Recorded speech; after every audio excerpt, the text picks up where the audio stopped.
Good morning, good afternoon, or good evening. Thank you for clicking on this video. My name is Madison Flodine, and I'm going to be unofficially talking about Ranch Pleasure, which is the new class being added to Minnesota 4-H. I'm just going to be going through the rules, kind of discussing and talking about them, bringing up some of the more important points to kind of keep in mind, as well as theorizing what is going to most likely look like how the class proceeds at your county show and also at your state show. So without further ado, first I'm just going to be going over what is Ranch Pleasure in the framework of the rules in the Minnesota 4-H rulebook that has been added. I think it's page 34. I'm probably wrong. It's right around the Western Pleasure. And again, very excited. It's added to the classes this year. So the class description is quite lengthy. I'm not going to read through it all because I know you can read. So I'm just going to touch on the major points, which are a ranch horse has a free flowing stride of reasonable length for its size. Obviously, a larger horse is more than likely going to have a bigger stride than a small one. It should cover a reasonable amount of ground with little effort. They shouldn't look uncomfortable while they're moving. They should just it should look very easy for them. The horse's head should be carried in a natural position. It shouldn't be, straight up in the air, because that inhibits the horse's ability to use their back and impulsion from behind, but it also shouldn't be, in the dirt. It should be just at a natural level that the horse is comfortable to work at for an extended period of time. Shown on a reasonably relaxed rein. I have the picture to the right with the gal on the very pretty buckskin paint. And you can see she doesn't have a drape in her rein, which is what you see more so in the Western Pleasure, but she also doesn't have, a ton of contact either. She's not pulling on the horse. Again, light contact and control. The horse should be responsive and make transitions in a timely manner. When they call for a different gait or for you to do something, you should do it in a reasonable amount of time. You shouldn't, rush your horse into it, but you also shouldn't take forever to get into that new transition or gait. Should be soft in the bridle and yield to contact. When you pick up on the reins, the horse shouldn't fight you. And the ideal horse, again, natural head carriage at each gait. And that means that the horse's head carriage can change slightly. Some horses like carrying their head a little bit lower or higher at, the canter trot compared to others. So if it moves around a little bit, it's not a big deal. At all gaits, the movement should simulate a horse covering long distances softly and quietly like a working ranch horse. So in the pen, you should look like you're out, moving cattle and doing things and going places. So it shouldn't be rushed like you're racing, but it also shouldn't be like you're just moseying down on a trail ride or as collected as you would be in the Western Pleasure. Forward movement, demonstrate lengthening of stride at each gaits. There will be a link in the description box below that that you guys can go and watch of a really good example of a horse that when they call for a lengthening, like you can clearly see there's a definite lengthening of stride. It's not the horse taking the same short steps faster. It's the stride itself is becoming longer. Work at a forward speed while remaining under control at all times. Again, this is not a class where you are just racing around in the pen. You are still remaining under control because, again, a working ranch horse, if you would be out moving cattle or doing something, if a cow or calf would move away from the rest of the group, you need to be able to quickly go maneuver your horse to get that animal back with the rest. So I made a word cloud of all that, if that seemed like a lot of text on the screen and you were just completely overwhelmed. So I added some bubbles. First one of these is contact. Again, you can see the image of the gal on the right. That's maybe a little bit more contact than I would want, but you want to have more contact than what you would see in the Western pleasure. Kind of think of it more so as what you would want in the horsemanship. You don't want droopy reins in the horsemanship, and you don't want droopy reins in the ranch pleasure. Movement. Movement, the quality of movement of your horse is still important.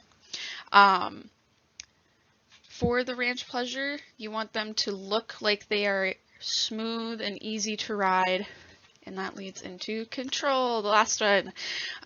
You want to always be able to lightly handle and control and move your horse with ease when and if you need to.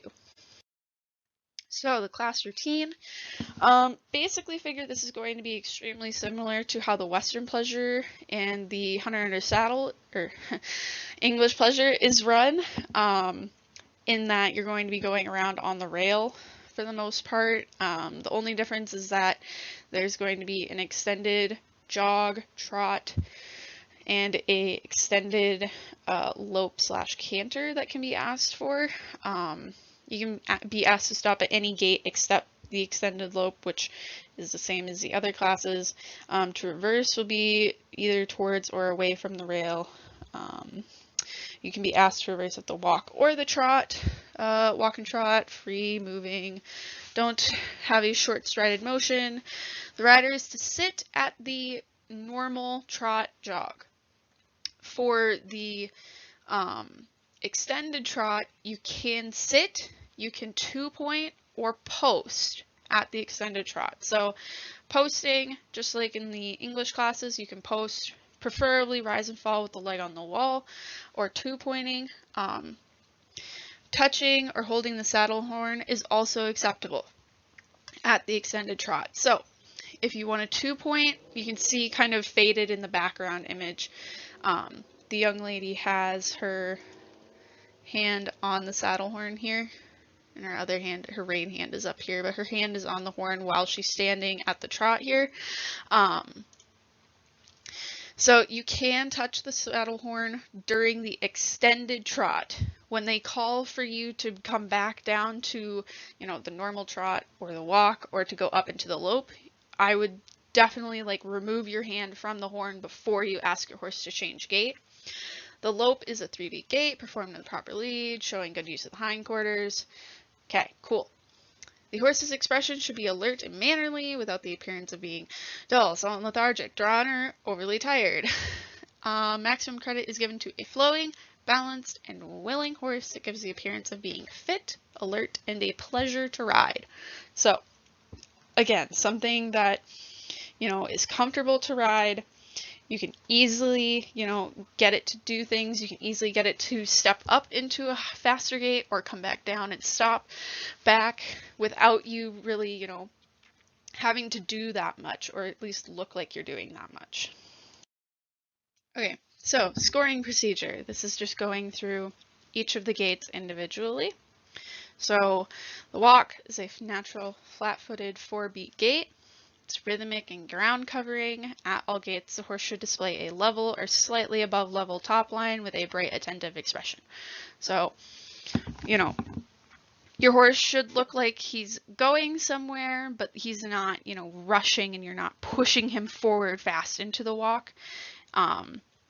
Trot, natural 2-beat, demonstrating forward motion, more so than the Western, parentheses, I would put pleasure jog.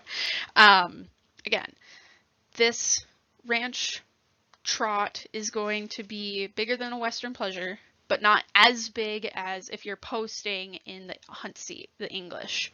I would put it at a English sitting trot in your equitation, that kind of pace, or if you're in your horsemanship class and you're doing a pattern that's really big, a little bit bigger than your Western pleasure jog, but it's not going to be the most amount of trot that you have, because you have to remember you have the extended trot. So the extended trot is the lengthening of stride with a definite increase of pace. So if your trot is already really big for your horse and they call for the extended trot, you don't have any more. You can't show an obvious lengthening of stride.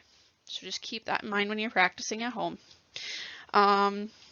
Yeah, moving in a manner covering a large area with an above level top line. Top line is going to vary depending on your horse's breed, depending on just how your horse structurally is made. How his neck ties into his chest is going to change how he carries his neck. Touching back on the breed thing, any breed can show in the ranch riding, ranch pleasure, ranch rail. Sorry, every breed calls it a different class. Every association calls it something different. So for this class, any horse, no matter the breed, can participate. Some are going to be better than others, just naturally off of their own movement and temperament, but any horse can do it. The lope is a 3-beat gait. It is relaxed and smooth with a natural forward moving stride. Again, more forward than the Western pleasure, but you also should not be rushing and pushing your horse more forward, because again, like with the trot, you also have the extended lope. It is not a run or a race. Again, you shouldn't be pushing your horse to a speed that is unsafe, obviously, for you and the other people in the pen. I don't know how big your county show will be, and since this is the first year doing it, can't say how big the ranch class is going to be at state. But it is possible for you to have like 28, 29 people in the pen with you at a time. So make sure when you're doing and practicing your extended stuff at home, you're still in a controlled pace that you can stop or slow down right away if you need to. Forward working speed displays an above level top line with an attentive expression. So I see my recording is already at over 15 minutes. So I'm going to try and go through the faults as quickly as I can. So being nervous at the walk, you don't want that. Jogging during the walk, you don't want to break a gait. Not performing a 2-beat gait or an extended, gait period. You want to have that ability to lengthen and shorten your horse as needed. Failing to trot both front and back. You don't want to be that weird, not actually trotting thing. Wrong leads. Your leads are still important. You should be on the left lead when you are, when your right shoulder is on the rail, and opposite. So if your left shoulder is closer to the rail, you should be on the right lead. So clockwise, right lead. Counterclockwise, left lead. Breaking gaits. Obviously, that is always bad. You never want to do that if you can help it. Not performing a 3-beat lope. Same thing with the trot. Should be a 3-beat lope, 2-beat trot. Pulling on the bit. You don't want to have more, contact. You don't want it to look like you're constantly having to pull and fight with your horse. It should be relaxed. Hard and rough riding. It should look comfortable. Gaping at the bit. You don't want to be pulling on your horse's mouth so much or have a bit that is uncomfortable for them, so they're opening, closing their mouth all the time. Constant bumping the bit by the rider. You don't want with every trot stride to be going in with your hand and bump, bump, bump, bump. That's not, you shouldn't be doing that in any class. Western pleasure, ranch riding, ranch pleasure, horsemanship, English, none of those should you be doing that. You shouldn't be doing that. Obvious schooling.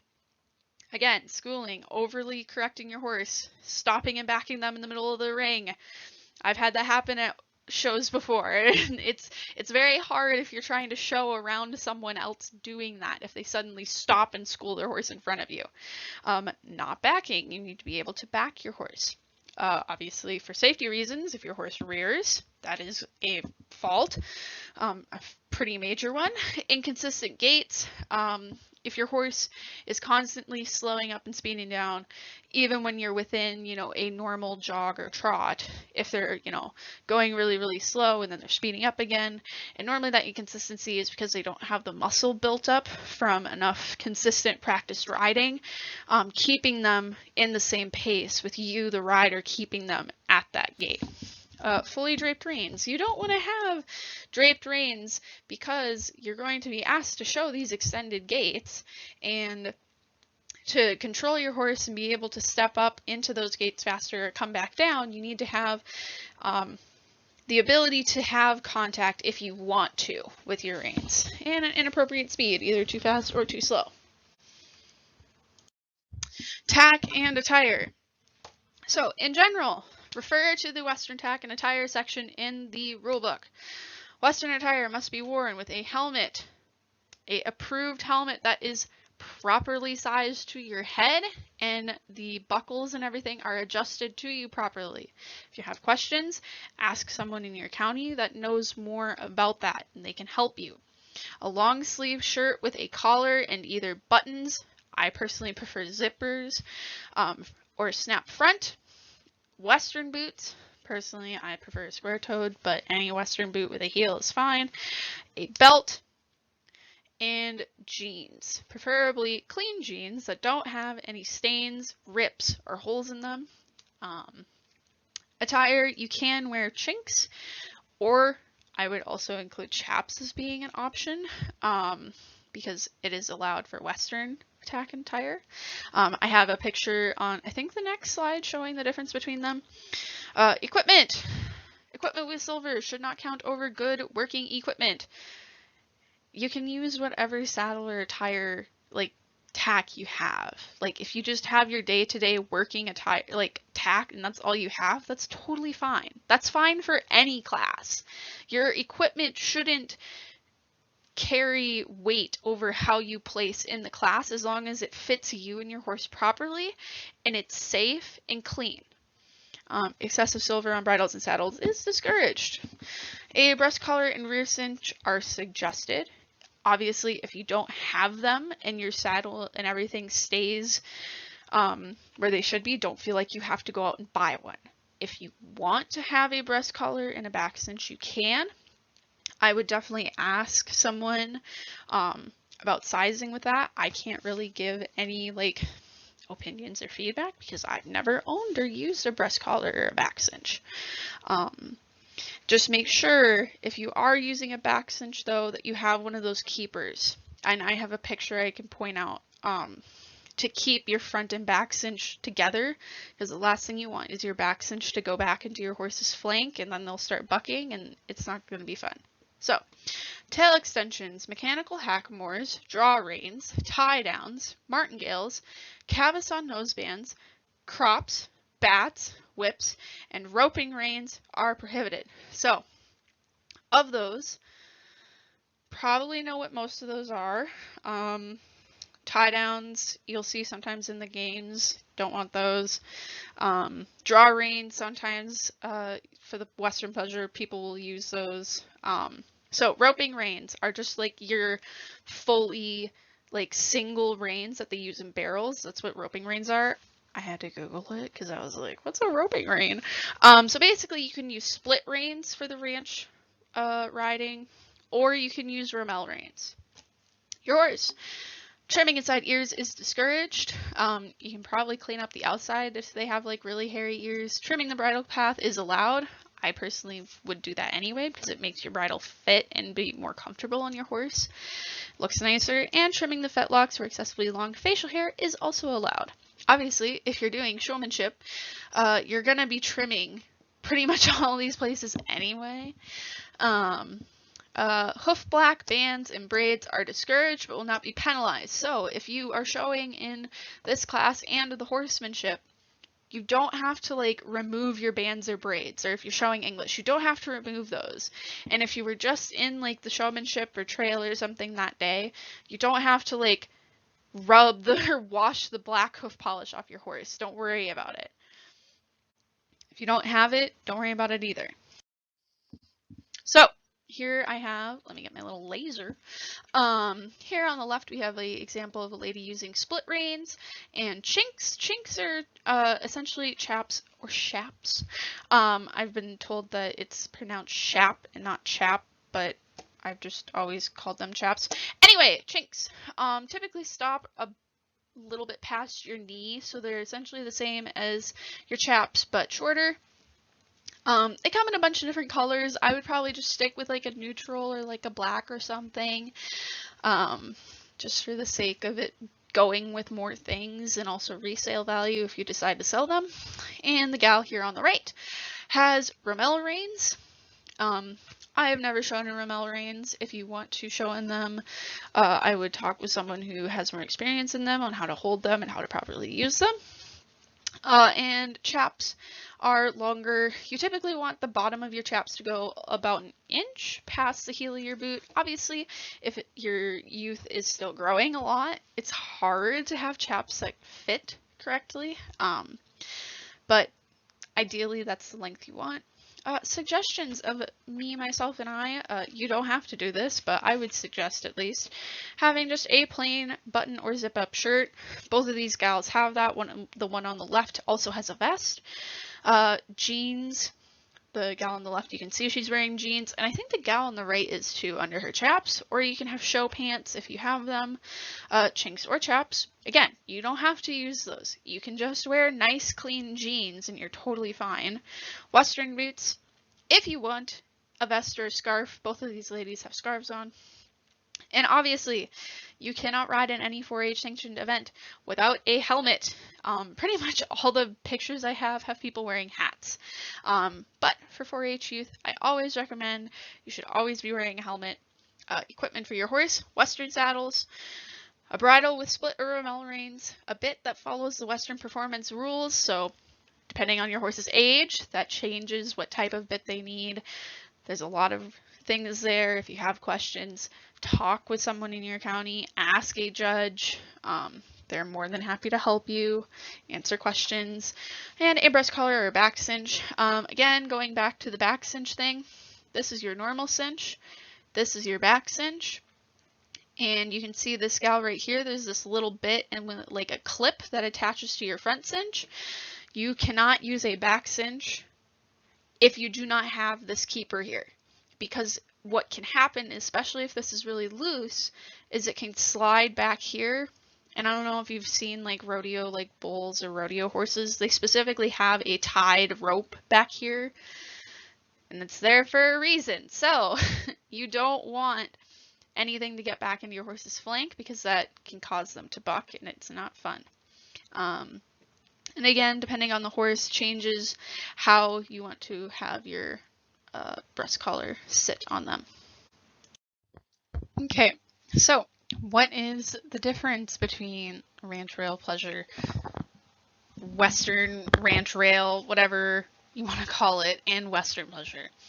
So on the left, we have the ranch pleasure, which I would consider more of a working ranch horse. This is more of the horse that you're going to see actually going out moving cattle and doing more things, possibly going, on longer, more trail rides, a trail ride in general.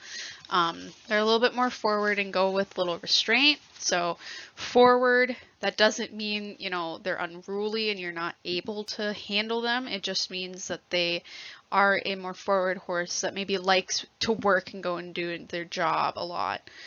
The extended gaits are going to be asked for in the class. A natural head carriage, which depends, of course, on your horse's breed and their conformation, where that natural head carriage is for them, although slightly above the withers or a little bit below is fine, just like how the buckskin on the left is. And then on the bottom in both, I have bolded kind of the order in which I feel a judge is likely going to kind of weigh things for the class. So manners, for the most part, are going to be extremely important for the ranch pleasure.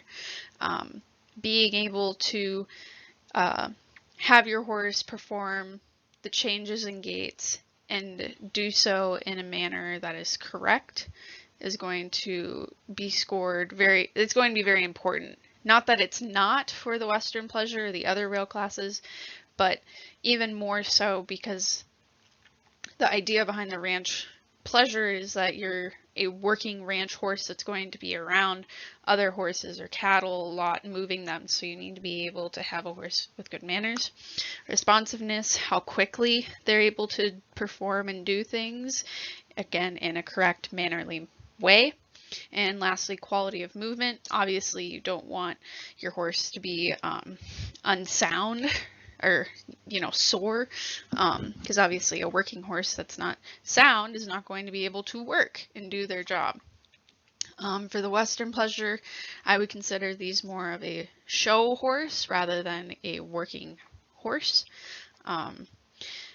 I would also say that the Western Pleasure has a higher degree of difficulty, which is the collection. It takes a lot of time to train a Western Pleasure horse correctly in order for them to carry themselves. It requires a lot of muscle and a lot of balance for the horse. They're often a slower legged or shorter strided horse. Those don't always have to be the case. Sometimes you'll get a really big horse that's slow legged, or a larger one with a shorter stride. The head should be level or just below the withers. In the picture with the gentleman, I would say the horse's head, I wouldn't want it any lower. I think it's okay where it's at. If that's like in its stride, its neck naturally moves a little bit as they go.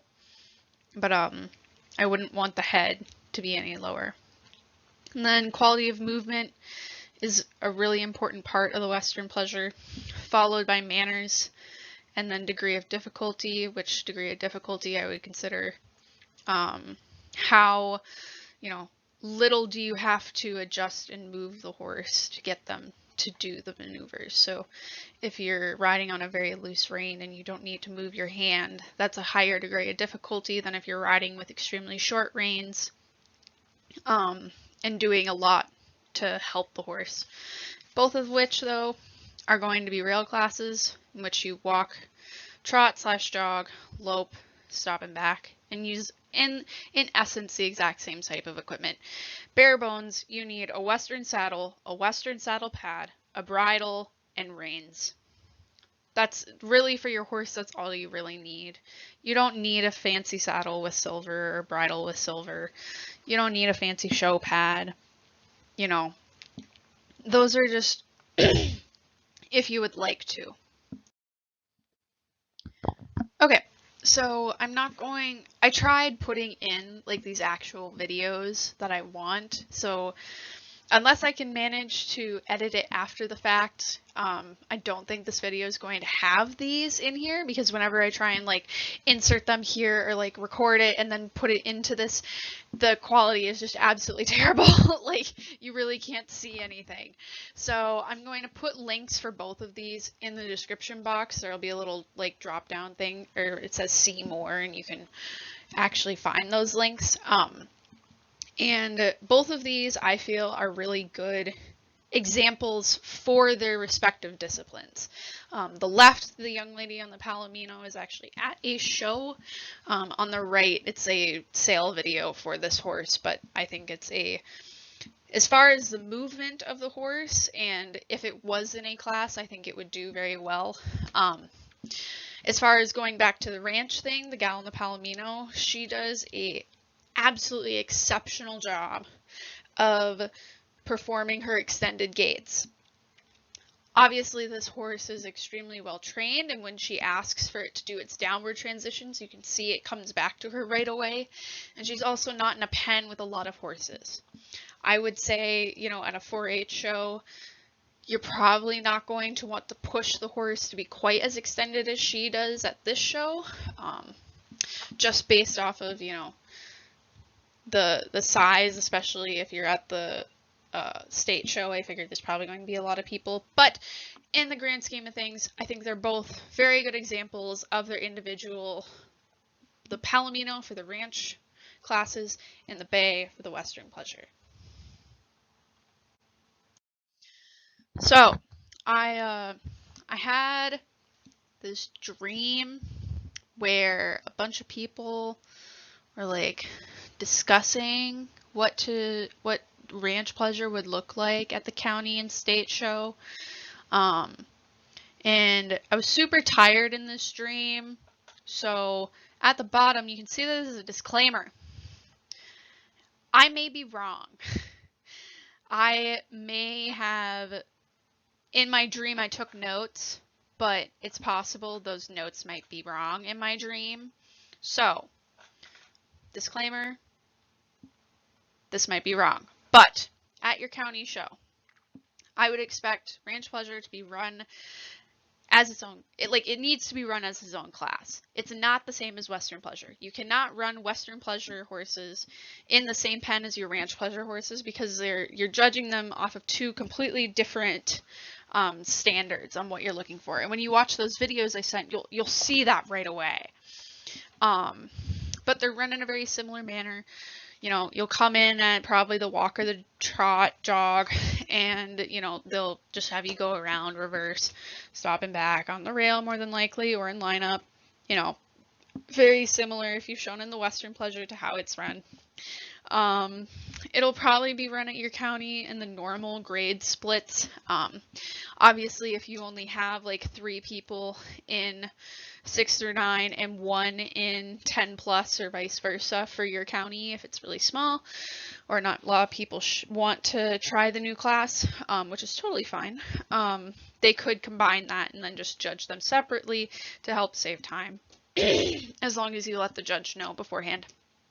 Judges, of course, are going to ask for the walk, jog, trot, lope, and I would expect them to ask for the extended jog. If there's, you know, a tight pair, if there's 2 that are very similar in quality, they might ask for the extended lope, but I don't expect them to at your county show, but they might, so be, you know, prepared and practice that at home. At the state level, it's going to, more than likely, it's going to be run as its own class, and they're going to split it 6 through 9 and 10 through 11, or 10 through 13 for grades. So it's just like how the pleasure type for the Western Pleasure is run, how the 6 through 9 are together, and then the 10 through 13 are together. They're going to split it that same way. Obviously, if there's 30 or more, they split the class in half, so you don't have that many horses in the pen. If there's only 28 or 29, they're just going to put everybody in at one time. It is likely, if this class has a lot of people interested, next year this system might change. They might have it go in split grades so they're all individual, like how the Western Pleasure is right now. We will see. I would expect the judges, at least for the grades 9 and up, 10 and up, to ask for the extended lope. For sure, they'll probably ask all classes for the extended trot jog. I am going to spitball and guess that it'll be the same day as the Western Pleasure. And I also expect that any ponies participating or pleasure type horses will be pooled with the others. It's not going to be split like there isn't going to be a pony Ranch Pleasure. It's just going to be more than likely those youth in with the 6 through 9, or if they are in 10 and up, they'll put them in with those. Okay. I think this is like my 3rd time trying to do this slide. So how are you going to be able to show in this class at your county and if you qualify at state? So again, continuing the dream from the last slide, a lot of questions were brought up about how to implement the new class and have it work and blend with the Western Pleasure. So I'm going to read what I have, I'm going to explain it, and then I'm going to try and give an example kind of as to similar what we already have with this. So the rider, meaning the youth, the individual, may show in either the Western Pleasure or the Ranch Pleasure. It doesn't matter how many horses the youth is exhibiting. They can, whether they have 1 or 2 or 5, that youth can only exhibit in Ranch Pleasure or Western Pleasure 1 time. They are not able to participate in both. So if you look at the pictures, I have 2 exhibitors. We have Jack on the left and Maggie on the right. Jack has 1 horse, and he is going to pick whether he wants to show his horse in the Ranch Pleasure or the Western Pleasure. Maggie has 2 horses, and she, let's say the gray horse is a horse that has more experience showing in general, and she's had it longer, she's more comfortable with it, and the white horse might be like a newer horse that she's gotten. So she still, even with 2 horses, she can only show one of the horses, and that one horse she can only show in Ranch Pleasure or the Western Pleasure. So the similarity that we currently have right now with the 4-H horse project, Minnesota 4-H horse project, is the English Pleasure and the saddle seat. You really don't see horses doing both, like, ever in general, because the class is asking for 2 very specific types of movement. The English Pleasure hunt seat, words are hard, man. The English Pleasure in Minnesota 4-H, you typically want a longer strided, flat-kneed, lofty horse. For the saddle seat, which you have a saddle seat attire, you have different attire for. You're going to have a horse with more knee action. They're going to carry their neck and head differently. You typically will see a different type of bit. So they are very separate, very different in how they are judged. So for this first year, it was decided to make it easier to figure out how to implement and work with points. We're going to do this first year. It's possible if, there's a lot of people interested in doing this class, there's a lot of numbers down at state, this likely could change in the future. I won't say if it will or won't, or like what I predict will or won't happen. But right now, the singular youth shows 1 horse in one of the 2 classes. So Jack can only show his horse in the Ranch Pleasure or the Western Pleasure.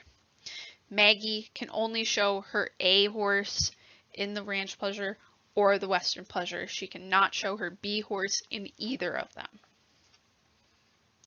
So, is this class for you and your horse? I would just like to say that I think the addition of Ranch Pleasure to the Minnesota 4-H Horse Project is great. I think it's exciting. I think it's an extremely popular class and becoming a larger discipline at shows. And I'm excited for it to be at Minnesota 4-H events. So should you be showing, or should you consider, kind of think about exhibiting in it? If you've already shown in the Western Pleasure but have a horse that maybe has a little bit more energy, something that's a little bit, bigger strided, likes to move a little bit more, you haven't really gotten comfortable with it fully collecting, this might be a class that you should look into and consider. And this other point is whether you find the Western Pleasure kind of tack or equipment intimidating. I know a lot of people have talked with me and asked me about it, whether you really need that stuff, and you don't. You really don't need the fancy saddles and bridles, or you don't need sparkly clothes. Like you really don't. But if you feel that it's something, intimidating to you, maybe consider if you would like the ranch classes instead. So, in closing, I am an individual. These are my thoughts and opinions and do not reflect on Minnesota 4-H, any other organization, or any other individuals. This has been my opinion and interpretation only, and for that reason, thank you for listening to me spout about my opinion. This video is now right around 40 minutes long, so thank you for sticking with me this entire time, and I hope this helped you. If you have any questions, please put them in the comments. Have a nice day, evening, or night.